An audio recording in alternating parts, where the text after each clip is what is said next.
I tried doing this a little differently today, but it didn't work out, so I deleted it to force myself to redo it completely, starting over.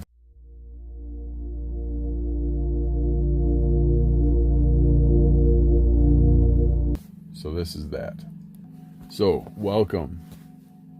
And I hope you're doing well. Don't really have much else to say. I'm so freaking tired today. Can you see it? Yeah. I don't always look like that. These are usually not as bad. Alright, I'm tired. I'm dehydrated. I want to be high. Help me. This is day 4, by the way. Thanks a lot, Alex. Day 4 after the Halloween thing. After I went and enjoyed my Halloween. Day 4. But it's not why I'm so tired. I don't know what the hell. I woke up 6 a.m. Been waking up at 6 a.m. lately. Anyone else has been waking up earlier than usual. Might be something to that. I wasn't even up late last night. I think I went to bed before midnight, but I stayed up and I wrote this excerpt, this new section in the ongoing pursuit of the path to spiritual awakening and enlightenment. This is the next installment. I already tried this once, and it sounds terrible. It just doesn't flow. So if you can really hang in there with me on this one, try our best to get through it. But it is interesting stuff. Like, the content is great. It's just the delivery is just off the wall today. I can't even describe it. Oh yeah, and I decided to take a break from coffee today too. Thanks a lot, Alex. That might be part of it. I'm dehydrated from a couple days in a row of coffee in the morning, and I decided to switch back to green tea with sugar in it. I'm just like really not helping myself out here. Quit weed, trying to avoid vaping, quit coffee now this morning, and I just need probably 3 more hours of sleep. We'll do our best here. Understanding the world we live in. Now, from our previous videos, we understand that narcissism is the active living out, or the live acting out, of a lie, of a concealment, of a deception, we know what narcissism is. With that understanding, we can understand that we were raised in a world that is overcome with fear. So much so that we are even taught to fear our fears. We fear fear so strongly that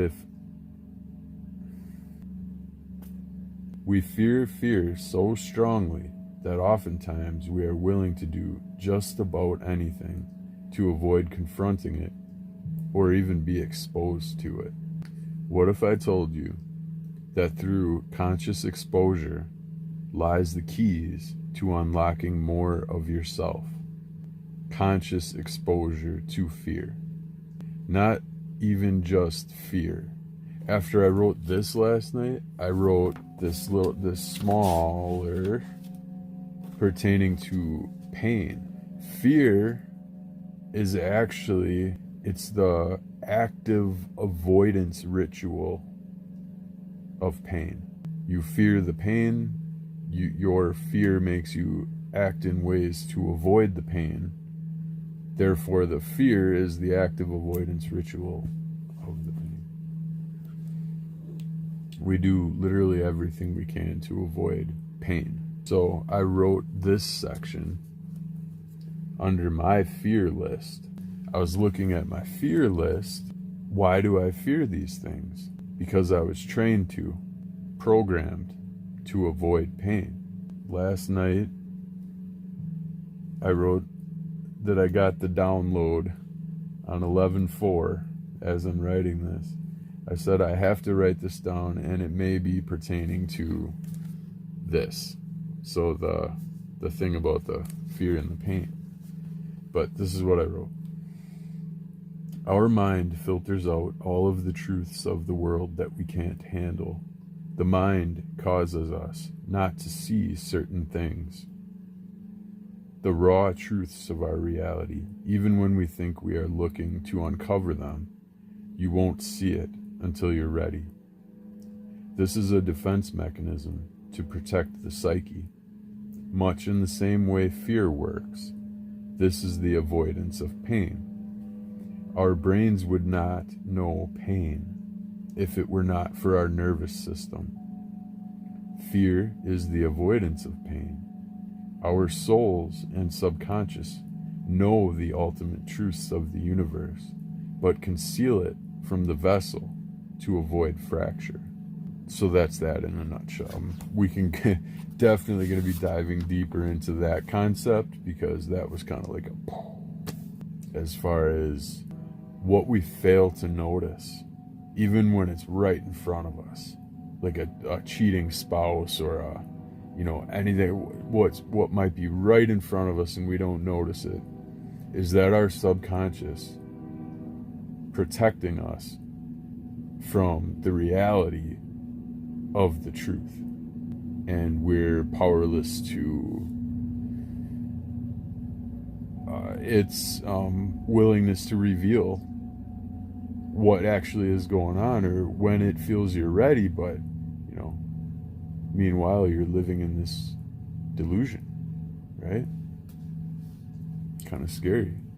But it's conscious exposure to that, and the conscious exposure, digging deep and getting to the root of the fear, and you actually end up finding the pain, what pain you're avoiding.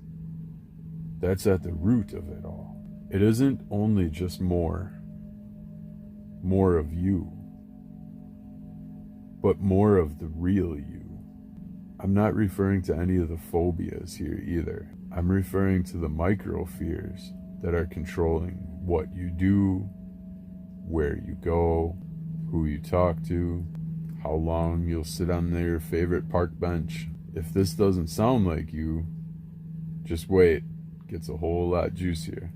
Those are the big micro fears. Not everyone has those fears.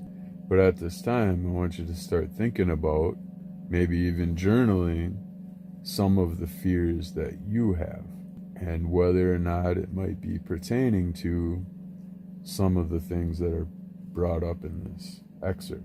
See if you notice any that, now that they've seen the light of day, maybe they seem silly or childish. These next ones you may even deny possessing. That would be fearing the fear, right? Or you might just not even have them. Maybe you've put them behind you.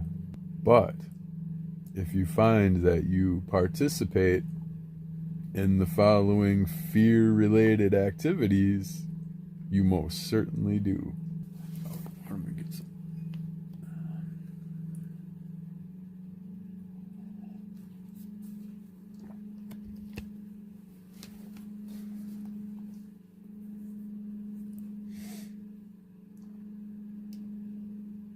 How about pretending? No, not make-believe. I mean real pretend. Okay, pretending for real. Anyone? No. Alright, I'll give you this one for free.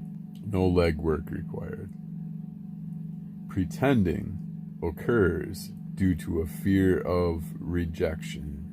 Here's some examples. Unless someone wants to volunteer the first one. Any takers? In the back? Oh, okay. You pretend to like something. Anything. Just pretending to like it in general. Immediately ask yourself why. Well, I don't want to upset that person. I want to seem like a nice person. I want to just be amicable and friendly and all these things. But if the person you're trying to impress isn't impressed by the genuine you, then you're in a fear state of being rejected by that person for revealing your true feeling on whether or not you like that thing. That would be pretending to like something. If you are pretending to have an affinity for something, you are avoiding discomfort by taking on something that also isn't comfortable for you, but is less uncomfortable than not being liked or being not liked for not liking it. Pretending is one of the most obvious indicators of fear, because the fear that is driving it is right out in the open to be discovered. As soon as someone discovers you've been pretending, it all unravels in that moment. Because not only is a genuine experience hard to fake, when your facade is discovered, the motive is sure to follow. Tracing the fear allows you to see to its origin. Every fear has an origin that needs healing, and tracing allows you to see what to heal. That was pretending affinity, but how about pretending repulsion? For the same reason. We can place ourselves into that situation when we're around a bunch of people that don't like or are actively speaking out against something, a rally. Maybe you're pretending to be against something that you secretly are neutral on, but you're pretending for a reason, and now that reason could be the fear of not finding a mate. Therefore you pretend to like, or pretend to be repulsed by this thing that this person that you like is repulsed by, so that you can get closer to that person, because you have a fear that might be the only way you can find someone, that organically or sharing your true feelings with that person isn't going to be accepted. That one's a little different.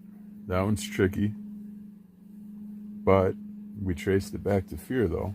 The last one I'm going to cover today is possibly the worst one yet, and that is pretending a surplus or excess. It's definitely fear-based and devastating to all involved when it topples. So just imagine you believe that someone to have an excess of something, whether it's money or really anything, and now you're counting on that, and all of a sudden it's not there.